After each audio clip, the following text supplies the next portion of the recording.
down here we've got a bit of an anomaly.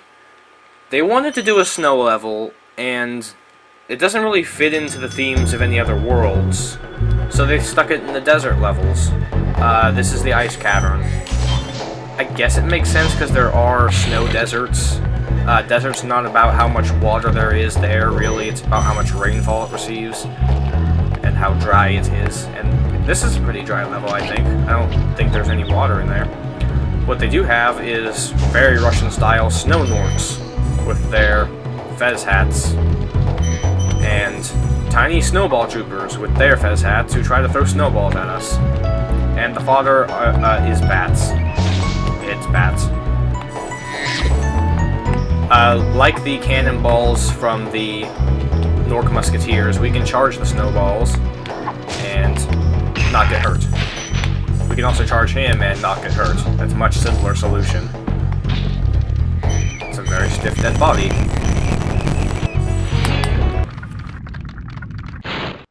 A word of caution, little one.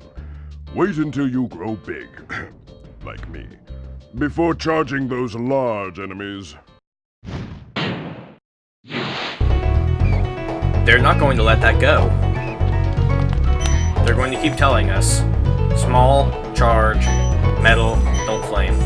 Oh, see what's out the window here? We can see the sort of outline of the rest of the level over there, and the sparkles of the gems. It's very nice that they let the sparkles not be affected by the draw distance. You can see them from any distance away, because if you're looking for a gem, you can just go to a faraway spot, point your camera towards it, and see the sparkle. For somebody who hasn't played the game a million times, and knows where every single gem is, that's a handy solution, because you'll play through and be missing like one gem.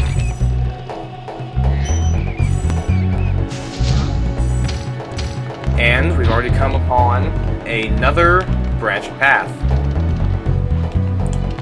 We can go either that way or out this ledge. And I'm not even going to let you guys vote on this one.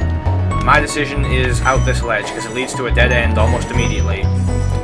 We've got a lockbox that we will never open because the key is out on that platform down there, which we cannot reach. This jump is too long to be made, and the jump from the other platform is too high to be made. So we are stuck in purgatory, so to speak.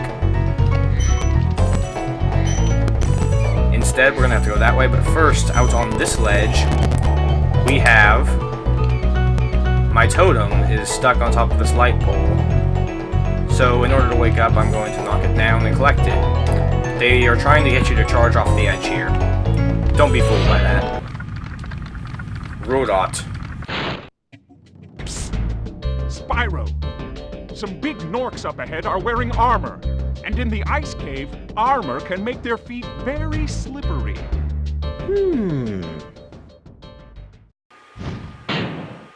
Wink, wink, wink. The wink.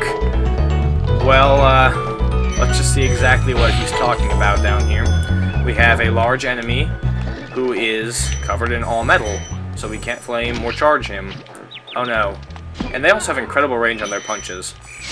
I don't think he's going to be punching much from down at the bottom of that gulf, but...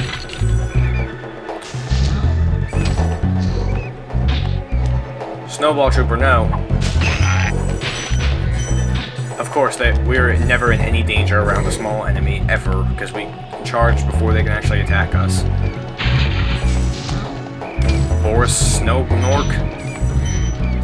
I think I keep saying Nork when it is actually Gunnork. G is not silent. Ugh, that's why I hate these spring chests so very much.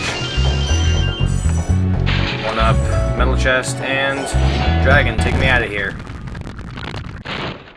Thank you for releasing me. That would be 2 instances of thank you for releasing me. On the bright side, they did not use the same voice clip over and over again. That would have been inexcusable. They recorded a bunch of times, I'm going to say about 50 times, and used it for the dragons. Snowball Trooper, I saw you. Oh, there he is.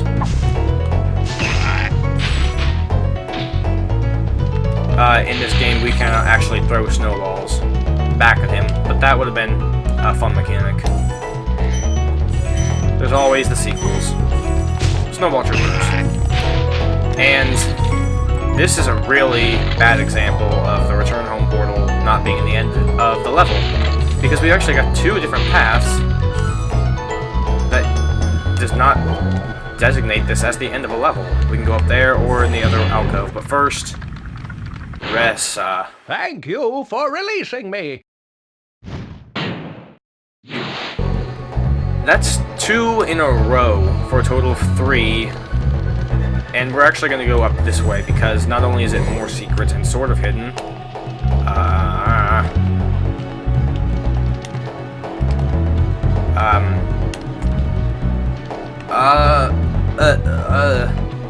we're going to go this way because it loops around to the other place again.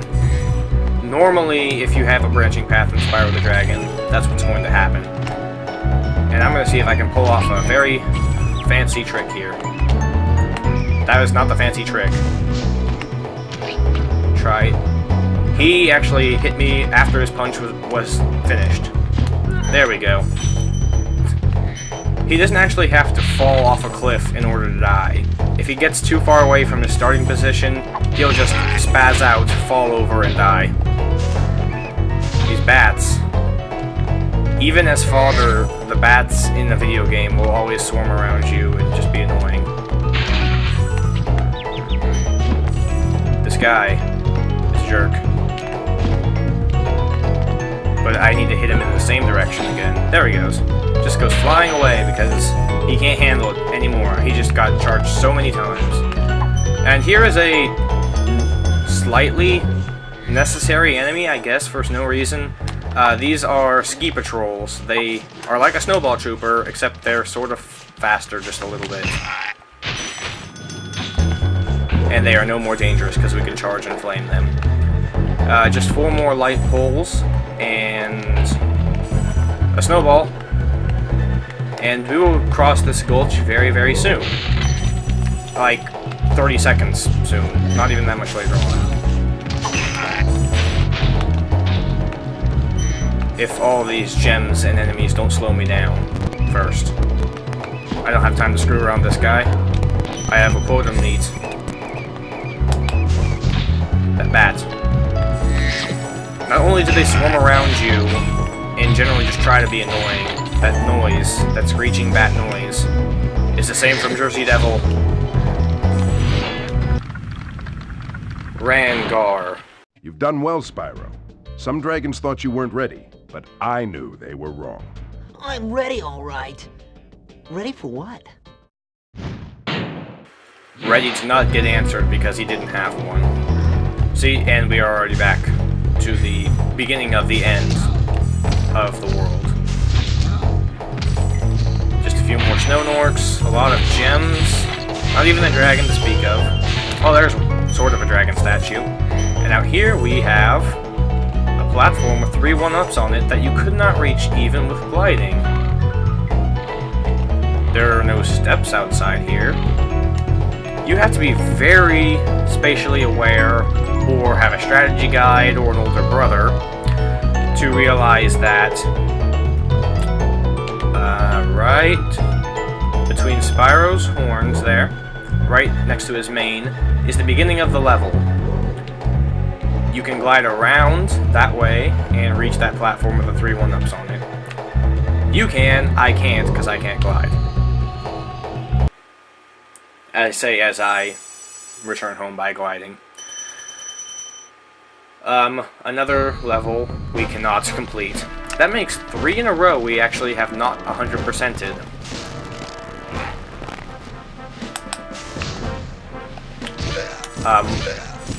More foot soldiers and cannon patrol that think they can escape my deadly gaze. And a bullseye.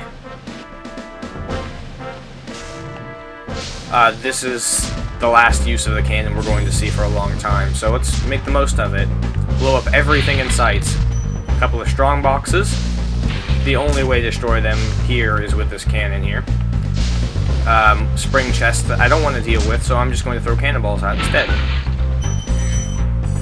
and we just get to run around and collect all of the spoils of this infinite cannonball technology. And trying to ignore that arch for as long as I can. Since we have completed the 3 main worlds, we have only the boss arch left, Dr. Shemp.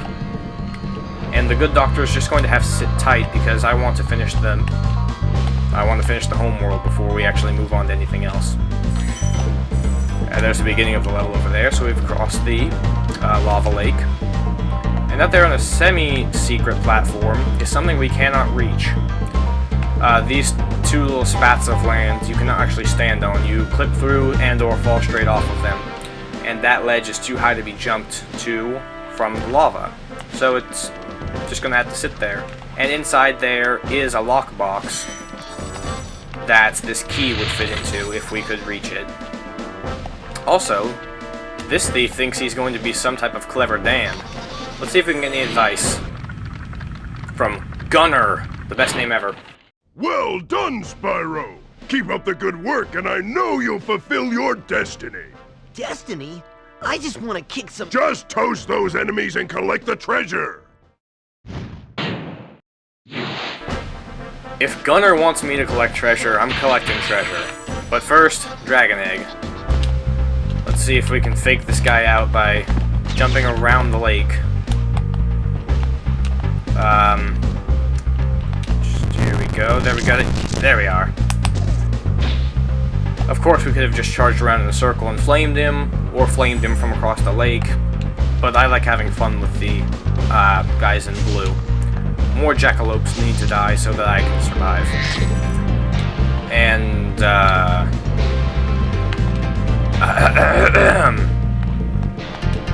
much better. But we've already completed the 3 worlds, and the boss level is down there. This is a flight level. Every homeworld has a semi-hidden flight level, and inside a flight level, you don't technically glide. You do use your wings. You fly around like I did in the opening cutscene, and how I do in level transitions like this. I won't actually be doing the flying levels because I think that counts as gliding, but I'll probably go back and do them once I'm done with this whole challenge, just to show them off. But the matter at hand is Dr. Shemp, and if we don't move, you can see right at Spyro's mane, there is a kamikaze tribesman. And for those of you adept in World War II and Japanese, you can only expect what's going to happen from a fat lady standing next to this kamikaze tribesman. Here it comes.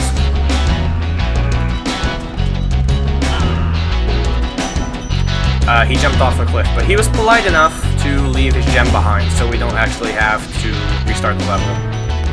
And Fat Lady has no redeeming qualities because her cauldron is missing. Well, that was a complete waste of human life, or whatever that species is supposed to be life. I wasn't even near the edge. And of course we can charge them instead of waiting them for them to kill themselves. Is murder a viable prevention of suicide? Do the ends justify the means? I'll leave that moral dilemma up to you guys. And of course collecting 2 springboards at once. We are being funneled into some hot gates here, so only one outcome could be present. Oh no, 2 outcomes. They're all the same, but... And then we have a row of 3. Oh no, he sort of warped towards me.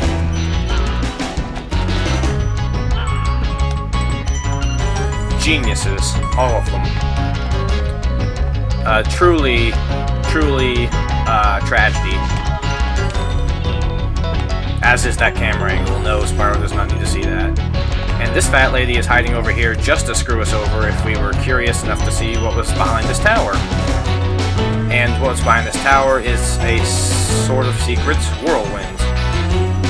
It's actually a pretty good secret. Because out there we have a soul purple gem, 25 gems I cannot reach. And speaking of cannot reach, I can actually each this platform over here, which you're not technically supposed to do, but it makes an easier jump for this key down there. Otherwise, we'd have to jump from the top of this whirlwind here. And though it is a possible jump, it's just very difficult, and I don't want to do it. And we've reached the only dragon of the stage, so you know what's fast approaching. Odd Nort. This guy thinks he's so cool. You don't know what it's been like listening to him over and over. But I'll tell you one thing. He should watch his back.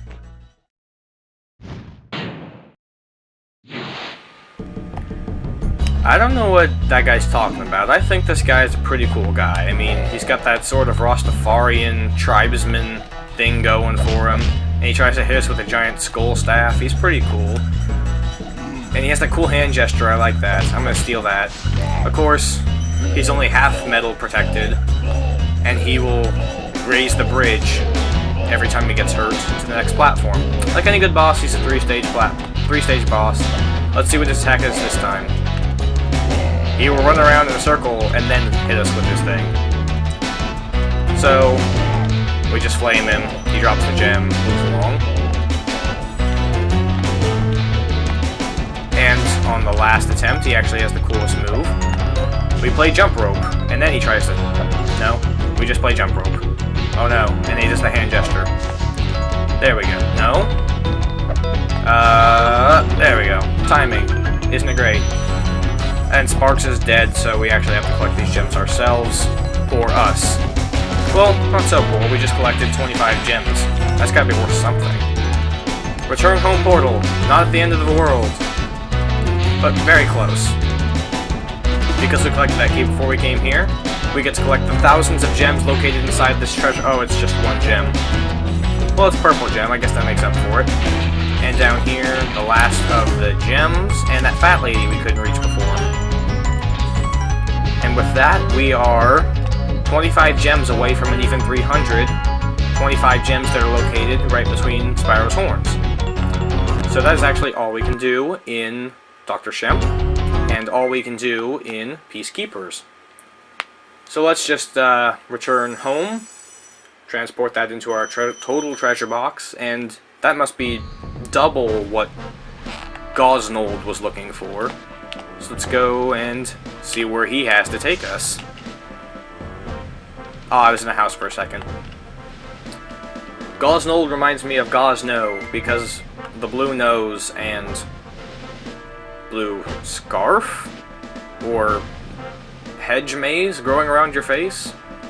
Anyway, on to Magic Crafters.